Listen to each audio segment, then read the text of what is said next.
Hello everyone, Brett here. Artists take inspiration from what they see. You'll find great examples of this at the Milwaukee Art Museum in our exhibition, Americans in Spain. Here you can see artists that captured things they saw during their travels to Spain. Today we can make a work of art, snap a picture of it, and share it with our friends and family with just the touch of a finger. For the artists and Americans in Spain, it could take months after an artwork was made abroad for people to see it back home. The quickest way to share would be sending a sketch in a letter. Postcards are a quick and personal way to send a message. The standard postcard size is 4 inches by 6 inches. Any sturdy piece of paper like watercolor paper or cardstock can be cut down to that size and used as a postcard. Be sure to get a grown-up's help if the paper you are cutting is too thick. The left side of the postcard back is left blank for writing a message. The right side is for the name and address of the person you are sending the postcard to. Don't forget a postcard stamp in the upper right corner. We will make our artwork on the front, so leave it blank until you have an idea for your art. I'm going to make a picture of the lake outside the art museum using watercolor pencils. It's a place I go to relax and watch the birds that call the coast home. Watercolor pencils let me draw small detailed things like the birds, and also large open spaces like the water and the sky.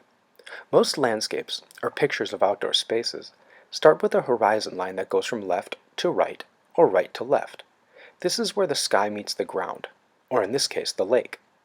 I'll use 2 different types of blue to make the sky look separate from the lake. I'll lightly color the sky so there's more paper showing than blue pencil. When I add water, it will create a lighter blue. The lake will be colored more densely with blue. I will wet a larger brush to brush over the larger areas like the sky and the water. Remember, once watercolor pencil is wet, it will flow and blend like watercolor paint.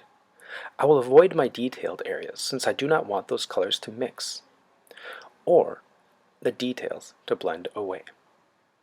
I will use a tiny brush to add water to the details.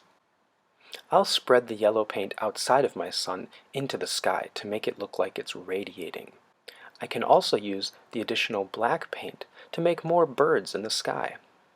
When you're finished painting, and your postcard is dry, you can add additional details with your watercolor pencils.